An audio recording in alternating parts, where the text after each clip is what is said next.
Hi, everyone, and welcome to the Temple Women's Network first of two Women's History Month virtual events that we are calling the TrailblazeHer series. Tonight, we are talking navigating careers with confidence, mastering interviews and salary negotiations. Just a reminder, this session is being recorded, and if you have questions, you can enter them into the chat or into Q&A. I'd like to introduce our speaker for tonight. Kristen Kenner is a career coach and expert resume writing specialist in helping job seekers overcome imposter syndrome to land roles that provide personal, financial, and mental fulfillment. Job seekers and career transitioners choose Kristen to manage their professional makeovers, boost their confidence, and propel their careers to the next level. With a background in marketing, Kristen leverages her ability to sell and craft compelling content to transform her clients' professional materials into ATS-beating, recruiter-friendly marketing tools. Through her transformative coaching framework and interactive workshops, clients realize up to 50% increases in salary and seamlessly transition into fulfilling roles at top companies like Facebook, Google, Microsoft, and more. I'd like to turn it over to Kristen. Wow, Cassie, thank you so much for the introduction. And I'm so happy to be with you guys tonight. I'm honored really to be leading this webinar tonight. This is a topic very near and dear to me, and to be doing this with Temple's Women's Network it's really special. So I'm honored. But without further ado, we're going to jump right on in, guys. And as Cassie said, I am Kristen. I go by Coach Kristen when I'm doing my coaching thing. But a little bit about me, I have a 10+ year background in marketing, specifically tech marketing. So I've been on the B2B side, B2C. I've worked for startups. I've worked for other entrepreneurial endeavors, but always in the kind of marketing and communications niche. That's for over about a decade. And then within the past 5 years, I transitioned into becoming a career consultant and an expert resume writer. As Cassie said in my bio, I started to leverage my marketing background and figured out how to make it kind of fit in this world of career coaching, and figure out, what do recruiters really need to see? What do talent acquisition specialists really want to know? Kind of thinking about the psychology of applying for jobs, filling out job applications, that sort of thing, and transitioning into a career coach. So now I operate my own career coaching firm, Careers by Kristen. And above all, I'm committed to supporting women and marginalized groups achieve career clarity, professional confidence, and financial flexibility. Those are the pillars that I operate with on my clients and on a daily basis. And last but certainly not least, I am also a Temple alum. So I am a 2013 graduate of the Klein College of Media and Communications. 2013 feels like a ways away now, but very proud to say that I am a Temple owl myself. So let's get into it. What are we going to cover tonight? First, we'll do some introductions. So I just introduced myself. I would love for you all to open up the chat and introduce yourselves in a moment as well. Then we'll jump into the art of interviewing. How do we prepare for an interview? What are some techniques we need to know? How can we execute really well so that we're guaranteed that next interview or that final interview? And then what are some pro tips? Same thing for salary negotiation. How do I prepare? What do I say? What are some techniques? We'll even do a mock session. So I'll be looking forward to one of you brave attendees to do a mock salary negotiation session with me in about 20 minutes or so, as we get to that point in the presentation. And then, of course, we'll wrap it up with questions and answers. However, if you have a question at any point during the presentation, feel free to put it in the chat. The chat is being monitored, and I'll make sure to cover your question at the end of the presentation. And last but not least, feel free to take notes, take screenshots. Of course, this is being recorded and you'll receive the recap, but if anything catches your eye, you're more than welcome to screenshot it and save it for later. So now let's get friendly. Let's get acquainted. Let's go ahead and in the chat, tell me, you guys, where you're from, what industry you're in, and let's use this as a networking opportunity as well. So perhaps you are looking for a job, or maybe you're even hiring, right? Note your industry, your company, and include your LinkedIn profile URL if you're open to it. But let's get friendly in the chat, and I'll take a peek too to see who's here. Okay, Sarah, DC. Sarah, I'm right outside of DC myself. We are close.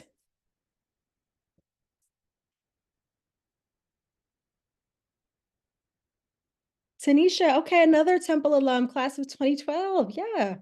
Allison in Philly, she's in marketing, amazing. I see Natasha from Buffalo. Okay, they're coming in fast now. Ebony from Philly, Carrie from Knoxville, Victoria. who's a social worker. Amazing, Victoria. That's super noble. Taronda from Houston. Kiana from Philly. Tara from DC in pharmaceuticals. Wow, Tara, that's amazing. I see Gabriella, Ingrid. Okay, lots of folks in the house tonight. Suzanne, also a Klein College graduate. Okay, Suzanne. Malika from South Jersey. Ashley, another Temple alum. Okay, this is great. Maureen and Ambler. Yes, okay. I've gone to Ambler just a couple of times through Temple. Amazing. And I'm starting to see those LinkedIn profiles pop in the chat too. So definitely feel free if something catches your eye, if someone's in a profession or an industry that you'd like to transition into, use this as a networking opportunity. And then I also want to flag down here too, in your Zoom panel bar, you'll see this reaction button at the bottom. You can clap, you can thumbs up, you can raise your hand if you have a question. Feel free to use that. That'll just let me know that we're all moving and grooving and engaged. Perfect. So let's jump right on into it. So as we walk away from tonight's webinar, I would love for these to be some of the key learnings that you guys capture. So first, the importance of thorough interview prep, why it's important, how it can help us, of course, the interview techniques and the tips, and then as well some strategies for salary negotiation. Furthermore, we're going to talk about real world application.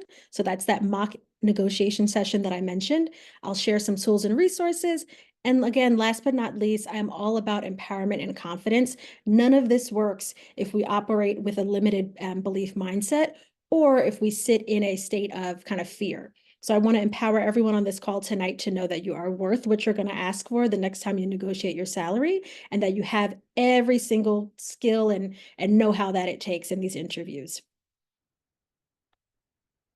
So without further ado, here we go, the art of interviewing. So in the chat, let me know, yes or no. Have you ever heard of the 5 Ps, right? Proper planning prevents poor performance. Just the 5 Ps. So if we plan ahead, we won't perform poorly, right? That's the thinking behind that phrase. So I have this kind of diagram here where it's a combination of your skills, interview commonalities, and company research. This combination, and I'll go ahead and click forward, is going to help you tremendously when it comes to interviewing. Knowing what your skills are, whether it's from your current and your previous job, being able to readily call examples of completed projects that you've led or participated in, being able to readily share the results and impact of those projects, and then talking about the tools that you've used. That's P1, right? Part of the 5 Ps. Then knowing your interviewer commonalities. So anytime you're getting scheduled for an interviewer, hopefully the recruiter lets you know who you'll be meeting. That's where LinkedIn and just social networking comes in handy. We want to know, do we have anything in common with our interviewer? Perhaps we went to the same college. Maybe we have the same degree from the same hometown. Maybe we have peers in common, right? On LinkedIn, it lets you know, do we have any connections in common? First degree all the way up to third degree. Maybe they're part of similar or the same professional association as you. Or maybe you guys just have similar personal interest. That's number 2 in this kind of diagram, the interviewer commonalities. And then number 3 is company research. Preparing ahead means knowing, has the company released a press release lately? Do they have any new products or features launching? Do they have any new partnerships coming down the road? And have I looked on their LinkedIn profile to see what they're posting about, what they're talking about? So going back to the 5 Ps again, if we plan ahead before our interview and we take all of these into account, my skills, what do I have in common with the person I'm speaking to, the research that I did on the company, you're going to walk into that interview so well equipped to talk about all 3 of these things and impress your recruiter because you planned ahead, right? We don't want to wing it when it comes to interviews. We want to have this information in our back pocket or even on a little note next to us. Particularly, this one is my favorite, guys, the interviewer commonalities. It just level sets everyone when we say, oh, we're from the same hometown, or oh, we got the same college degree, or oh, we went to the same college. It's just a baseline level set and immediately connects you to that person.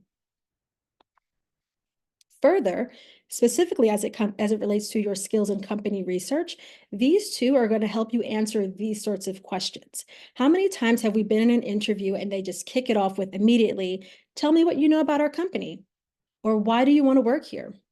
What value add can you bring to the organization? Or what about the organization interests you? When we do that company research and we take into account the skills that we have, we can easily answer these questions. Maybe the company had a really bad PR crisis recently, right? Maybe they were in the news, a bad press release went out, whatever it may be. And maybe you're a crisis communicator. Maybe that's your skill. Maybe you're in the marketing and communication space and you know how to spin stories up so that the company no longer looks as bad. That's what you say. That's your value add. Your skills and researching the company and figuring out what is it they do or what is it they need. That's how you answer these really, really important questions. Further, as we actually get into the interview, right? We've answered those top line questions. Now we're getting deeper into the interview.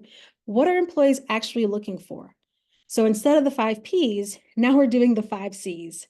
Employers are looking for competency, career direction, communication, character, and culture fit. So in the various interview stages, your prospective employer is going to be assessing you and evaluating on all of these things.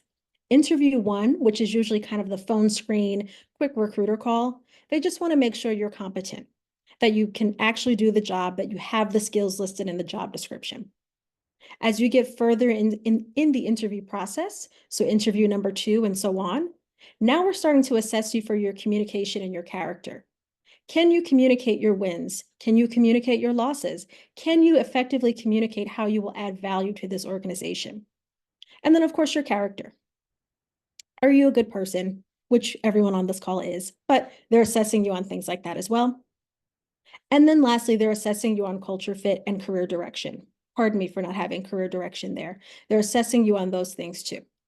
So usually, I don't know if you all have noticed in the final round interviews, you're not necessarily meeting with your hiring manager anymore. You might even be meeting with someone who's senior to them, the VP, or if it's a startup, the CEO, or maybe the head of HR. That person is assessing you not to know if you can do the job or have the skills for the job. Clearly you do, right? You've made it to that stage in the interview. But is this person a good culture fit? Do they blend in well with the organization? Will people like working with them? And then as far as career direction, does this job align with what they want to do? Because if not, maybe they'll come into this job for a year and then leave. Or maybe they'll come into this job and in 6 months realize it's not serving them and it's not in the direction that they want to take their career. So keeping these 5 Cs in mind, this is going to help us as we interview the employer just as much as they're interviewing us. Now, let's move into the actual interview techniques in terms of answering their questions. Raise hands or put in the chat if you've heard of any of these interview methods or techniques, I should say. The STAR technique, the SOAR technique, and the CAR technique. Okay, I'm seeing some hands go up. Amazing, amazing. So let's break them down. The STAR. STAR stands for situation, task, action, and result. In this one, when you answer the interviewer's question, for S, we're describing the work task that you were assigned. For T, we're explaining the goal of that task. For A, we're explaining the actions that you took specifically to meet that goal. And R is for result. What was the result achieved? Very, very similar here with SOAR, right? We're still starting off with the situation. We're giving a brief overview of what that task is. But for SOAR, instead of talking about the task, we're talking about an obstacle, any roadblock, any challenge, anything that came up that could have possibly deterred you from completing the task at hand. And then same as STAR, we're finishing with the action and the result. For CAR, this one is a relatively less common one, but CAR, we're starting with a challenge. Then we're going into the action and the results. For CAR, we're getting right to it. What was the issue? What was the roadblock? And then for bonus points, including your learnings, so the L, after each response really, really drives home the point.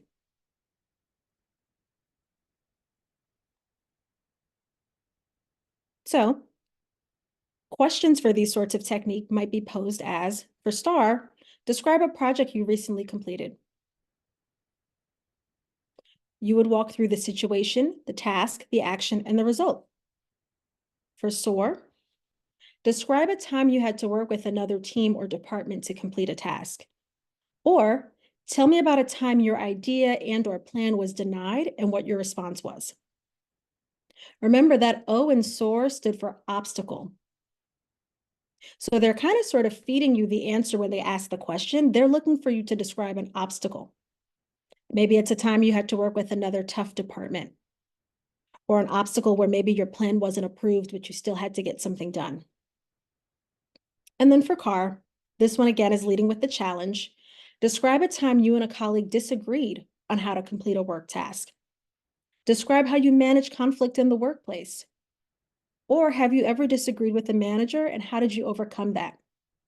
They're trying to hear or trying to gauge how you handle challenges. For each of these questions, they're trying to see whenever you are faced with an obstacle, a challenge, or an ask, how do you respond?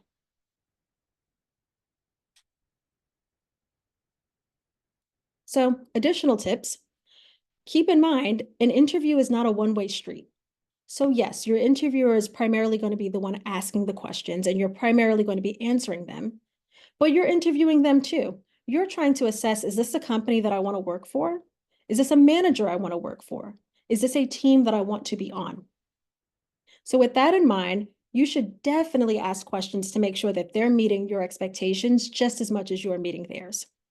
So for instance, if you know that you cannot stand a micromanager, you cannot stand a manager asking you every few minutes, what are you up to?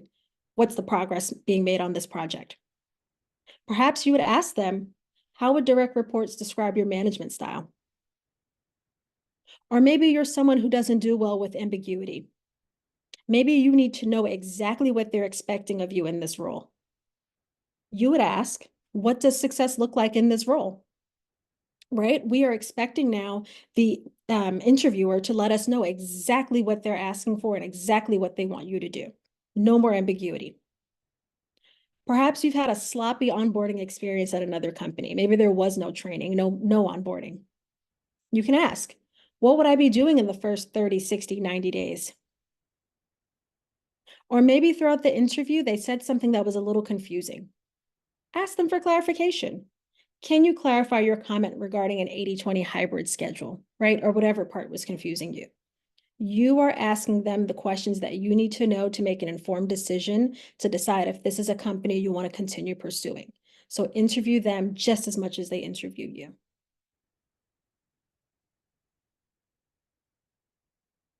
Also, I would be remiss if I didn't include this slide here. So never leave the interview without asking these questions. And I have 3 categories of questions. The first here is doubt removers. So we can say things like, is there anything that we haven't covered yet that I can expand on? Or is there any part of my experience that leaves room for doubt? If so, I'd love to clarify that before we wrap up. We don't want the interviewer walking away thinking, Ashley may be the person for the job, but I don't know. Or, I meant to ask Sarah about XYZ, but we didn't get to that, so I really can't assess her on it. We want to make sure that the interviewer has no doubts as soon as that interview is over that you explained yourself well and that you are the person for the job. So we want to ask these doubt remover questions. We also want to ask about next steps, right? We don't want to leave the interview just thinking, okay, I'll hear from them whenever I hear from them. No, we want to know a timeline, especially if you're interviewing elsewhere or trying to speed up your job search process. So potential questions you can ask. Can you let me know what the next steps in the hiring process are? Or when can I expect to hear from you regarding next steps? Right? You're putting the ball in their court. You're letting them know, hey, I'd like to know when I can hear from you again. And if you don't hear from them by that time, you're in the clear to follow up without being a nag or feeling like a burden. And lastly, covering your non-negotiables and or your qualifiers. So there are kind of sneaky ways to ask this, right? So let's say one of your non-negotiables is, I need work-life balance. My last job had me working day and night. I was pulling night shifts. I was pulling weekend shifts. I really, really just need a job that's going to give me work-life balance. Or maybe your last manager or the leadership at your last company had room to improve. Maybe you really want to work for a company where the leadership respects their employees. These are those kind of sneaky questions you can ask to figure that out. So A, you can ask the interviewer, what is your favorite and least favorite part about working at this company? When we ask that question, Of course, we want to hear the good. Of course, we want to hear why they think the company is great. But we're really listening for that least favorite part. Because if that least favorite part, if maybe they say, every so often I have to work nights, or it's my least favorite that we're expected to respond to emails within an hour. It's my least favorite that I get pinged on Slack on the weekends. If work-life balance is one of your non-negotiables, your radar should be going off because they're letting you know this is part of the job. Being expected to be on call, that's part of the job. And if you were looking for work-life balance, you would hear that and say, okay, maybe this company's not for me. They're not meeting my negotiables or my non-negotiables. Same for B. What does leadership do well? What can they improve on? We want to hear the good. We absolutely do. But we're listening out to hear things like, information doesn't trickle down from the top fast. Or leadership, they only speak amongst themselves. We rarely get that information until later.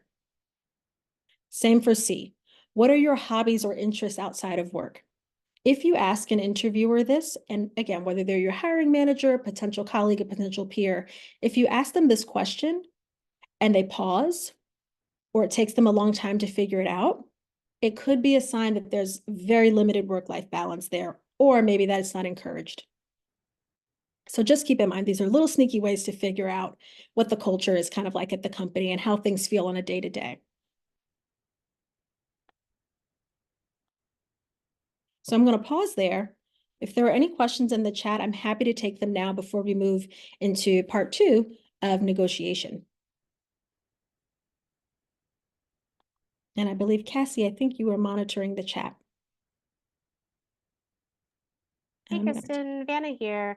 Yeah, no questions as of yet, but lots of compliments. Amazing, amazing.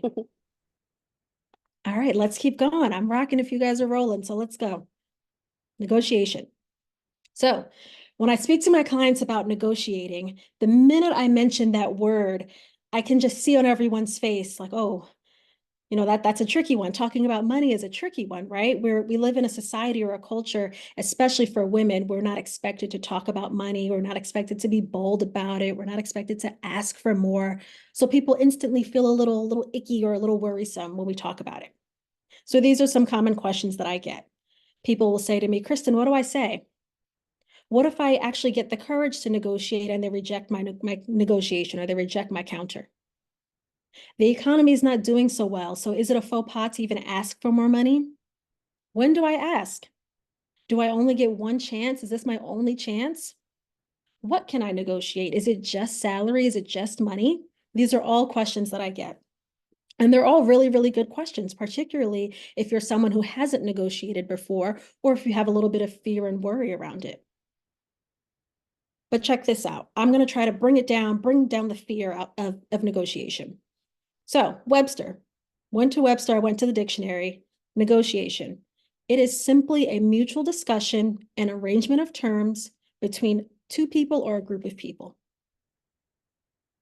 It's two people talking about a transaction, talking about an agreement. And again, those are synonyms, right? We're bargaining, we're coming to an agreement, we're compromising, we're mediating. So I have a question for you guys. Outside of salary, what have you negotiated? What have you bargained for? What have you compromised on? What have you come to an agreement on before? Because we do this in everyday life, every single day. We're bargaining, we're compromising, we're negotiating. If you have a spouse, you are compromising. If you have children, you're negotiating with them. Okay, you can't have two lollipops, you can have one. We are coming to terms with people in everyday life. I bargain all the time. I'm a big fan of going to flea markets and thrift stores. I bargain the heck out of them. I negotiate with them all the time. And it doesn't feel icky. It doesn't feel weird. It's simply, hey, I just want to talk through, an agreement that we can mutually agree upon here in terms of the price of this shirt or the price of this picture frame. Or even bartering. I am a big fan of bartering, especially with my friends. They'll say, oh, I need help with such and such. Kristen, can you look over my resume? Sure, that I can totally look over your resume. The next time I come over, can you make that pasta that I like? Right? And it's a friendly barter, right? The stakes are not as high, but it's something that we do on a regular basis. Oops, sorry, just taking a peek at the chat. Okay, great. So go ahead in the chat, type 1 for me if the answer to this question is yes. Have you ever negotiated a job offer before? And type 2 for me if you haven't. Let's see. Okay, I'm seeing a mix of some 1s and some 2s. Okay. Okay, a flood of 2s just came in. All right, I see the 1s coming in. Okay, all right, there's a mix. There's a mix. And that's to be expected, right? Some of us, like I mentioned, some of us were kind of quote unquote raised to not speak about money, or money was a taboo topic, so we didn't even know that we could or should negotiate. So totally expect to see mixes of 1s and 2s. But check this out. So in the HR space, in the recruiter space, there are different magazines and publications and industry groups that they follow. So HR Director Magazine is one of them. And in this magazine, they quoted saying 73% of employers in the US expect a salary negotiation on an initial job offer. This is the key word. They expect. It's not even, oh, they might, the employee might, she might, they are expecting you to negotiate. And check this out from CNBC. 85% of Americans who do negotiate, who do counteroffer, it's successful. How amazing is that? To know that going into it, they're expecting to give me a number and they're expecting that I come back to that number with a counter of my own. And that about 85% of the time that we do counter, it's successful. These are fantastic numbers. And whenever I show my clients these numbers, it's like, oh, okay. If you would have told me 50%, I'd have been a little bit worried, Kristen, but 85%? Okay. I think I can try to be in that 85%. That's a pretty big number. So let's talk about what we can actually negotiate and how to do it. Here are a couple of reasons first. Maybe you're offered a different role, right? Maybe you go through the interview process and they say, Rebecca, you initially interviewed for role A, but we actually think your skills would be better aligned for role B. Are you still interested in being with the company? We're certainly going to encourage Rebecca to negotiate that. Or maybe throughout the interview process, you realize that there are additional responsibilities to this role than they described in interview 1. Maybe by interview 3, you're realizing, wow, there's more responsibilities than I thought. Negotiate. Perhaps you're supervising a person or a team or some other individuals. Negotiate. Even if you're making a lateral or even a progressive move, negotiate. Now, this is a tricky one because people will say to me, I'm leaving my company for another company, but it's the same job. It can be the same job, but you're bringing more experience, right? You're not starting from zero.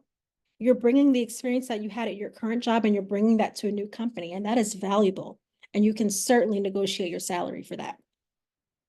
Or maybe you're expected to work non-traditional hours, or you're offered a salary below market rate or even your expectations. And I had to put this over here because you can. Especially as women, you can negotiate. If no one has ever told you that you can, I'm here today to say that you can negotiate for these reasons and more. So what are some things we can negotiate? Of course, salary. We all know that. It's typical to negotiate the salary compensation or the monetary compensation that an employer is offering you. But all of these other things are up for negotiation as well. Your benefits, a bonus, your title. Maybe you want to be senior manager instead of manager because you're coming from a job where you were just manager for 4 or 5 years. Now you want that senior title. We can negotiate your work schedule. Maybe you're used to being remote and the new company is fully in office. Negotiate a hybrid schedule with them. You can negotiate your PTO and your vacation days. I've seen that be most successful for people in more senior positions, but it's possible. You can negotiate your maternity and paternity leave. I know we live in the US and there's whole conversations around that, but certain employers have their own leave policies and that can be negotiated. You can also negotiate your association memberships and dues. Perhaps you want to go back to school one day, you can negotiate for tuition reimbursement. And maybe you have a home office, or maybe you're expected to be on the phone a lot. You can negotiate for your technology to get reimbursed for those expenses as well. And this isn't even an exhaustive list. It's not. There's so many things. So let's focus on salary for a moment. You might say, okay, I want to negotiate my salary, but how do I come up with a number? How do I know what to ask for? We're going to research. We're going to go on sites like LinkedIn, salary.com, PayScale, Glassdoor, and we're going to figure out, based on all these factors, what is the average salary? And based on my experience, can I ask for that and even a little bit more? Right? So we'll go on these websites, we'll figure out the average or the mean salary, and then we'll consider these factors like my location. Am I in New York City or am I in a small town in Kansas? We'll consider the gender gap, right? This is predominantly a webinar targeting women. So let's keep it real. There is a gender gap. Women are paid less. Ask for what you deserve. Same thing, ethnic gap. Women of color are paid less. Ask for what you deserve. And then company size. I hesitate to put company size a little bit because it really shouldn't matter whether the company has, 100 people versus 10,000 people. The pay should still be equitable and fair and like market rate, but something to consider if you're working potentially for a startup where you're maybe employee number 3 or employee number 6. But something to consider. And I included this screenshot here because LinkedIn, on certain jobs, if the company has added it, they will show you what the salary is here. And you can decide based on the research that you've done if this would work for you or if we want to negotiate for more. So this is the part where I'm going to look for a brave participant to help run through a mock negotiation call with me. Maybe Vanna, you can help me select someone. Or maybe drop in the chat, I or me or something, so I know that you're open to doing this mock negotiation with me. And to make it easier, we'll be reading off of a script on the next few slides.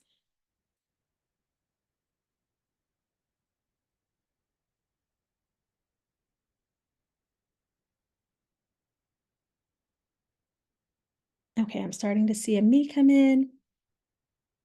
Is that? We have a few volunteers here. Yeah. Vanna, you pick someone. I can't do it. You pick.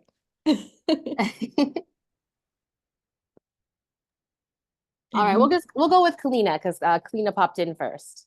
Okay, perfect. Kalina, if you are able to come off of mute and join me, we're going to do this mock call together. Let's see. Kalina, are you there?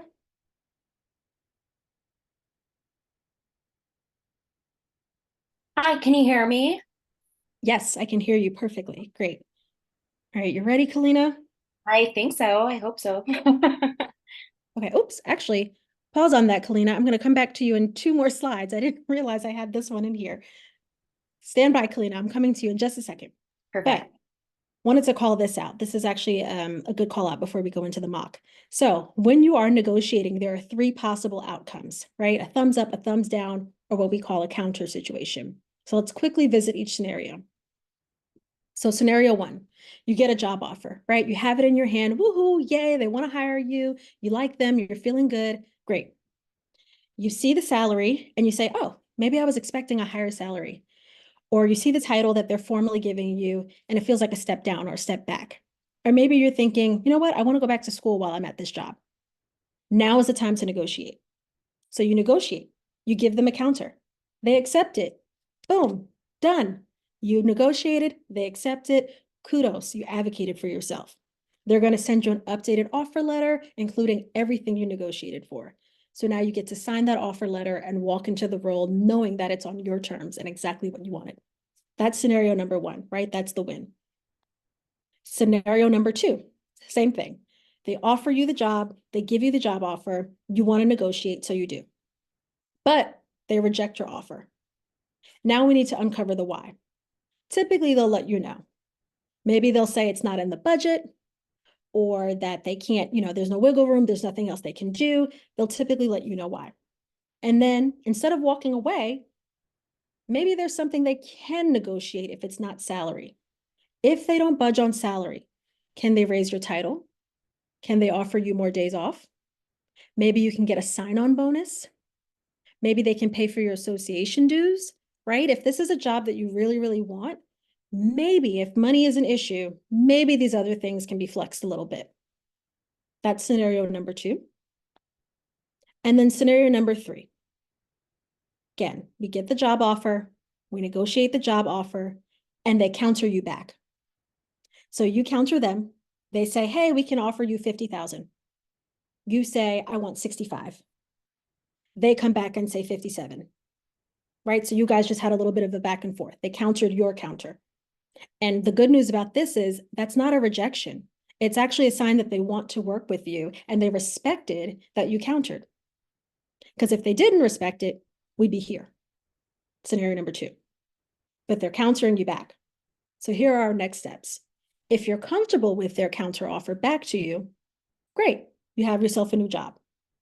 If not, you can counter again, but, to avoid this being a back and forth counter battle, I would make sure that your next counter is your final firm request and that you are prepared to walk away if they cannot meet your counter.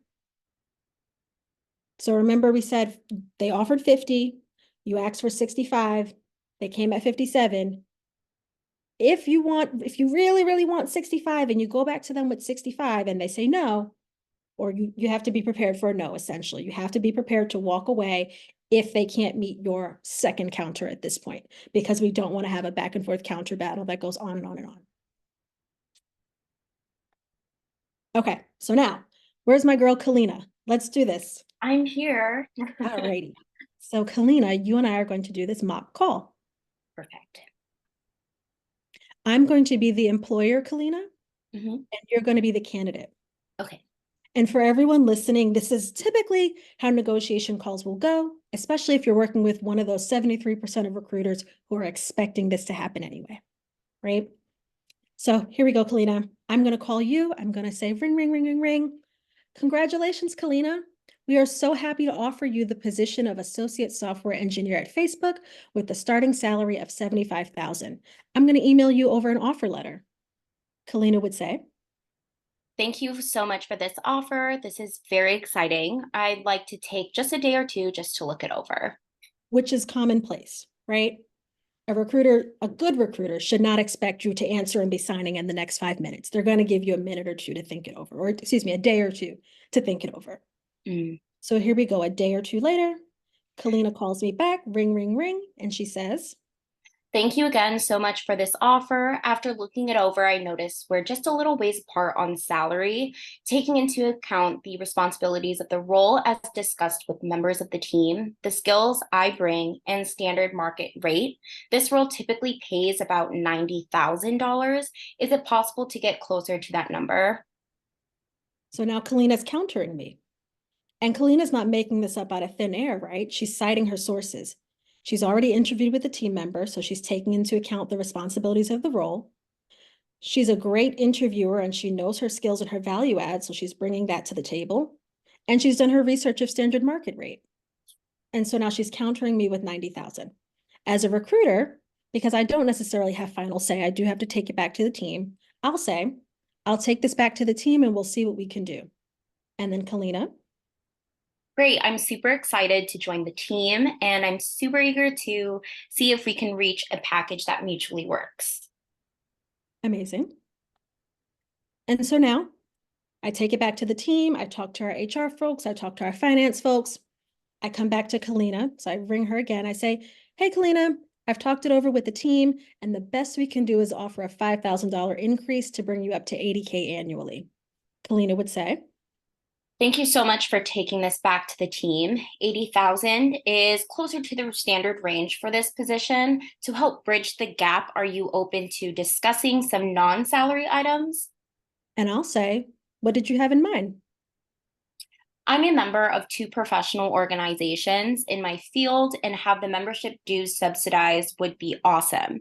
The dues are about $1,000 per year. Additionally, an extra week of PTO and a technology allowance would be extremely beneficial to my performance. As a recruiter, I'll say, this sounds doable. Let me go and get final approval from the team, and I'll send over an updated offer letter. We're really looking forward to you joining us. Thank you so much. I'll keep an eye out for the updated offer letter. Thank you, Kalina. Thank you, thank you, thank you. Yeah, of course. Thank So you. while I have you, Kalina, let me know, did any part of this feel kind of icky, scammy, weird? Let me know. Personally, no. I don't think so on top of my head. I thought it was pretty flowy. Mhm.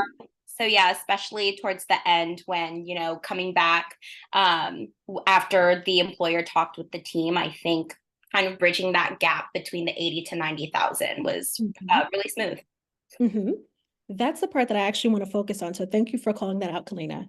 So what I've noticed a lot of clients that they'll do before they come to me and we work together, they'll say, I've negotiated before and the company has countered me and I accepted the counter. And that's fine. That's totally fine, right? There's no qualms about that. There's nothing wrong with that. You negotiated, you gave it your best shot, you put yourself out there.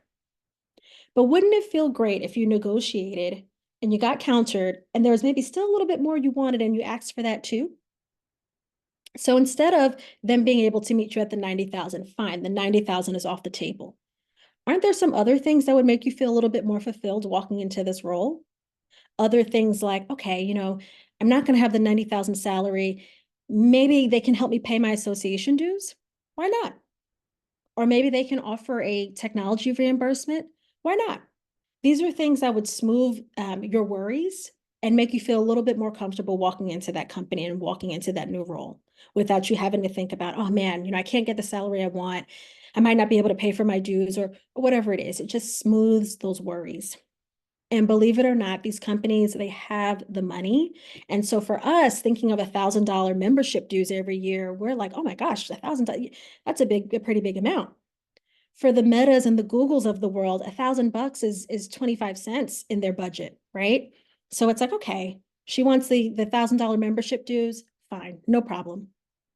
It's usually not an issue for some of these companies to take care of these smaller asks, these non-salary asks. So I'm glad that we went through that, Kalina.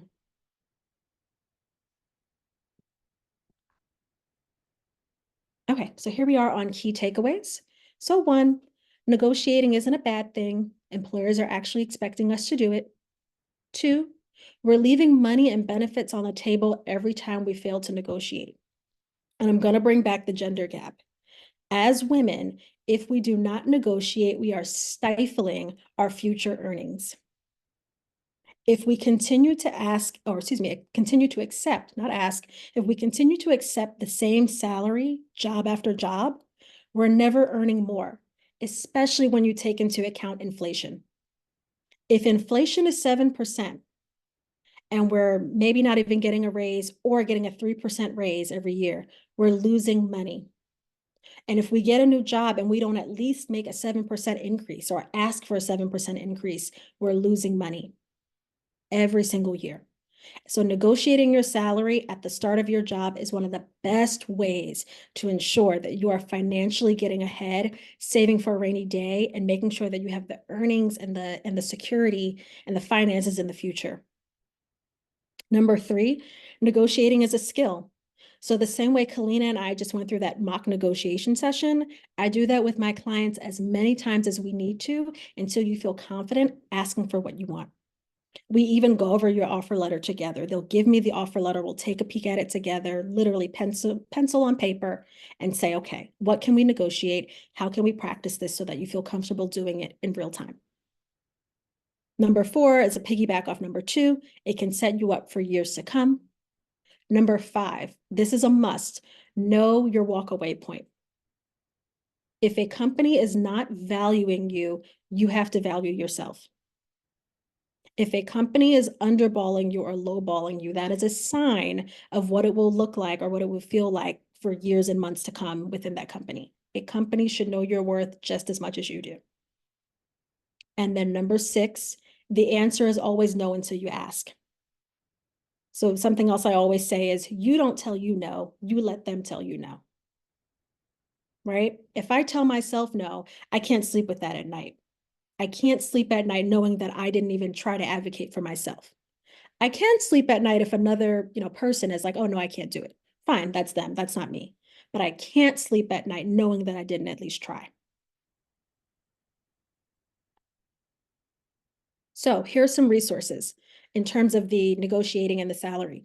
Salary.com, great website for researching salary estimates. Glassdoor, great for the same, as well as getting reviews from former and current employees. And those former and current employees typically include the salaries that they're receiving too.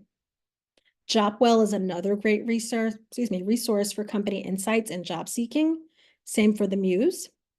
And then, of course, if you are so inclined, you are more than welcome to follow me on LinkedIn. I often share job leads, salary tips, career tips, that sort of thing. I share my mock calls on there. I share templates, all sorts of things on there. So feel free to follow me if you want some more of that sort of information. And I've even put a little QR code here if it's easier to grab.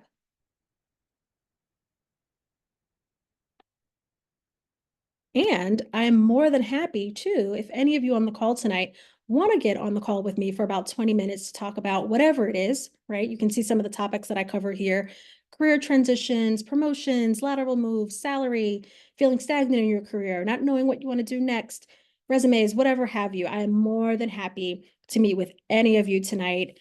I opened my calendar next week, actually. So from next Tuesday to Friday, I have a whole gang of slots open if you guys would like to connect and talk about any of this. All complimentary, just wanting to help out. And of course, temple to temple, wanting to help out.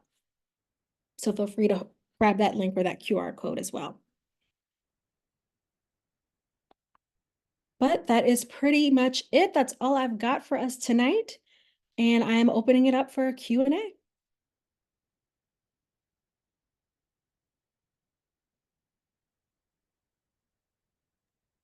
All right, Kristen, we have a number of questions here for you. You ready? Sure. Absolutely. All right. For the first one, what if they ask illegal questions? How do you steer away from answering an illegal question? Oh, that is a great question.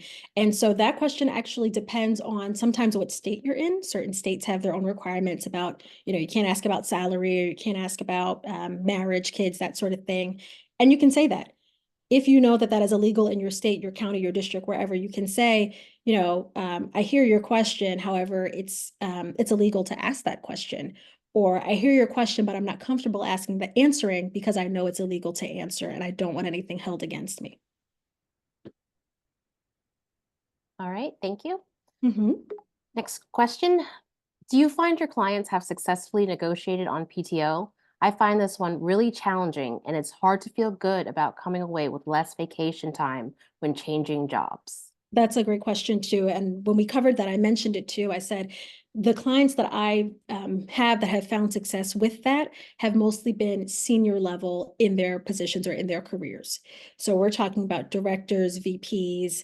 Those guys have seen a little bit more flexibility on that. And that's kind of a trend that I've noticed, that companies are more willing to say, yeah, you're coming in as VP, we can give you an extra week. Or you're coming in with XYZ, we can give you XYZ. And I say that because, and you'll notice in some companies that you work for today, PTO can sometimes be allotted by the length of time you're at the company. So the company will say, if you're only here from 0 to 3 years, you get 2 weeks of annual PTO. I'm making it up. You get 2 weeks of annual PTO. But if you're here 5 to 10 years, you get 3 weeks. If you're here 10 plus years, you get 5 weeks. So when you're interviewing and you're coming in already senior level, director level, instead of meeting that requirement within the company, they'll count the experience that you have outside of the company and give you that extra PTO. I hope that answer makes sense, but it is tricky and I have seen it be successful with senior level folks. All right, thank you. The next question is, with negotiating salary, are there salary background checks conducted? Oh, absolutely not. I think it is illegal to do so. So when a company does a background check on you, when they are calling your former employers or anyone that you listed for reference, they cannot legally ask, and again, certain states, certain districts, but they cannot legally ask, how much did this person make? How much did you pay them? They can only verify that you work there at the company. They can verify the times or the dates that you work there from 2000 to 2008 and your title. That is legally what they can ask for. But that's a good question too. All right, next one. How do you negotiate a pay rate with a small local business? And they gave a little bit context. I'm an artist and work for an art studio. I am making $13 an hour and have tried to negotiate for higher rate. However, the owner explained that this job is a local small business and can't afford to raise my rate.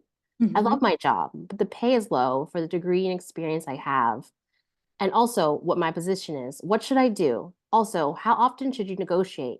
I have been working there for 2 years now, and I started at $11. Yep. So I'll start with the second question. How often should you negotiate?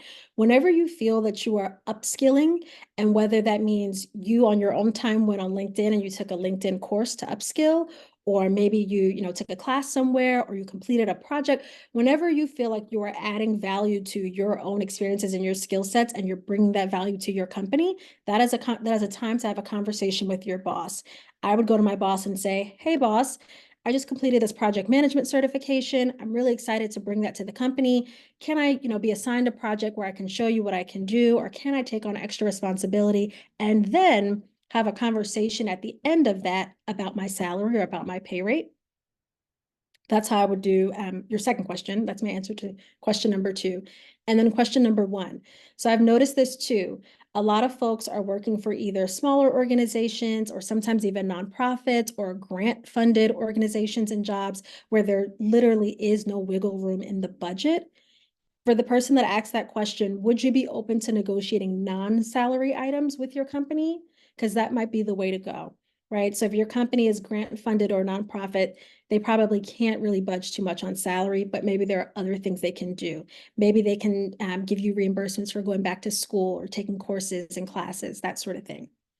And my friends know this about me too, I'm a big fan of job hopping.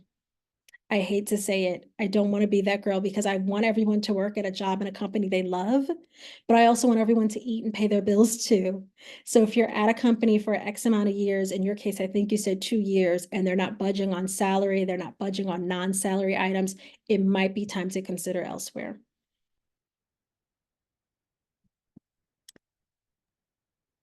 All right, thank you. Next question. Mhm. What are the expectations when the recruiter or company asks you immediately about salary expectations? Even when researching, I feel like there is no way to sell that number. I put it back on them. So there's 2 ways to approach that. You can either put it back on them, put the ball back in their court. So they'll say to you, hi, Lori, what are your salary expectations for this role? You as Lori, you would say, oh, that's a great question. Thank you for asking that. Just to make sure that we're aligned on the number that I give you, I would love to know what you all have budgeted for the role. Put the ball back in their court and let them tell you what's budgeted for the role. And then if they're kind of hesitant or they're hemming and hawing around it, then you come with your researched salary number and give them that. And when I say give them that, I mean give them a range. So I would shy away from giving a set number, and I would give more of a range. So if you know you want to be paid 95,000, I would say I'm looking for 95,000 to 115. That way, even if they come at your low end and attempt to lowball you, you still get what you want. I hope that answers the question. All right, thank you. Mhm. All right. It doesn't feel icky, but it's still awkward when asking for money. I also work in higher education where the hiring process works a little differently. Any Mhm. suggestions here? I think so, similar to the person that asks about the company that they don't have any budget. Higher education is one of those too. It's very, very hard to get more money from an academic institution when they have but so much, or when it's based on your tenure, things like that, right? So sometimes they'll say, we can't give you a promotion, a raise, whatever it is, until you get to this next level, this next pay grade, this next whatever have you. So I think in that case, have really honest and candid conversations with your manager. Let them know very candidly, I enjoy my job, I enjoy what I do. I just would like to have a conversation with you around pay transparency. I've noticed that I'm being paid XYZ. The market rate for this role is ABC. Can we talk about options that I have in regards to my pay here? And let them tell you what's possible. All right, awesome. Thank you. Are we okay for more questions or? I'm totally fine. Yeah, I'm here all night. Okay. Hi, Kristen. If we accepted a soft offer without the salary benefits mentioned, can we still negotiate? For the person that asked this question, so the company made you an offer, but didn't include the salary in the offer, I'm assuming? So they're saying like, we want to hire you, but didn't mention salary? Just want to make sure I understand that. Oh, maybe that person hopped off. That's a new one for me. So typically when a company extends an offer, they give you a verbal and they mention the salary in the verbal. And even if you say in that verbal call, oh my God, this sounds great. I love it. Let me think it over. You didn't sign anything until you sign on the dotted line with the salary, your start date, your benefits, all of that. Everything's still on the table for negotiation and conversation. So even after soft offers, verbal offers, whatever have you, there's still room until that signature is signed.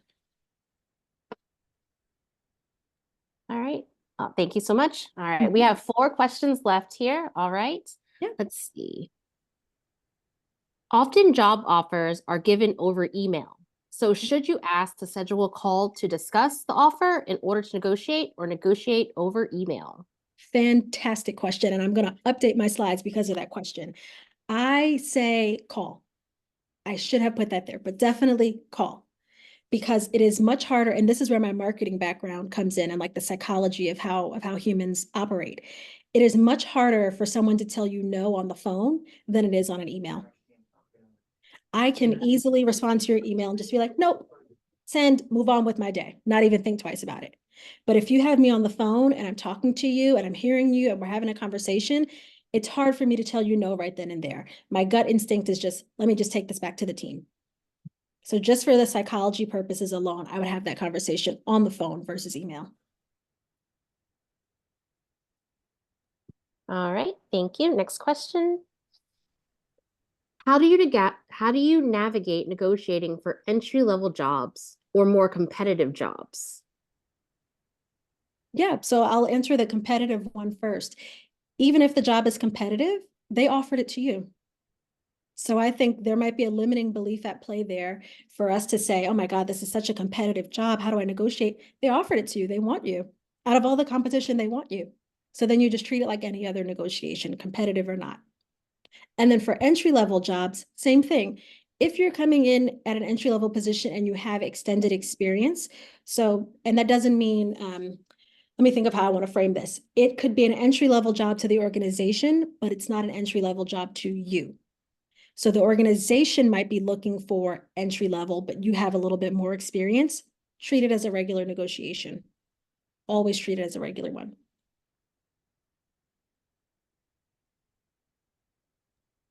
Thank you. Mm-hmm. How do you talk around interviews that want you to go above and beyond, work outside a 40-hour week? I'm open to doing it from time to time, but not regularly. Yeah, I hear that. I feel the same way. Like, I am happy to go above and beyond. If it's a job that I like and I care for, yeah, I'll go above and beyond from time to time. But every time, all the time, no. Oh, Allison put in the chat, run. I not walk fast. That's my answer. Walk fast. No, honestly, all jokes aside, if they're letting you know in the interview that you are going to have to go above and beyond, if that's one of your non-negotiables, that's you waving a red flag, right? They are telling you straight up, you're going to have to work overtime or you're going to have to work the weekends. If work-life balance was a non-negotiable, that is not a job that I would continue on in personally, if that's something that I really, really care about. But if you're like, you know what, I can manage it, you need to set expectations and boundaries early, like within that first week of the job, right? So it's like, okay, I know there's some overtime to be expected, but this can't be an everyday or all the time thing. So in those first couple of weeks of the job, you need to set boundaries and say, hey, boss, I know you asked for this to be done by 8 a.m. tomorrow morning, but it's 4:30 p.m. now. I'm going to give it another 30 minutes, and then I'll come back tomorrow morning and work on it because I do leave at 5. That's setting the boundary. Do it early and often. Right on. Thank you. All right. We have time for one last question. Okay. Are there ever situations where a company will rescind a job offer if the candidate tries to negotiate for too high of a salary? I've never seen that happen.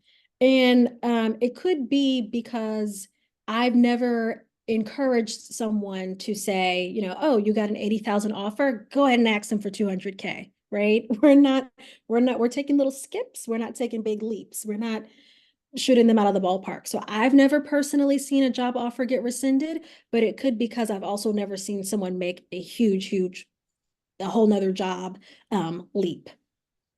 So I don't know if I'm answering that the way you'd like, whomever posed that question, but when you are negotiating, I say keep it within the maximum 25K more. Anything more than that, we're talking about a whole nother job or a whole nother job level up, right? If you're going for manager and you're asking for 100K more on top of that, we're talking director, VP. That is no longer the job that you interviewed for.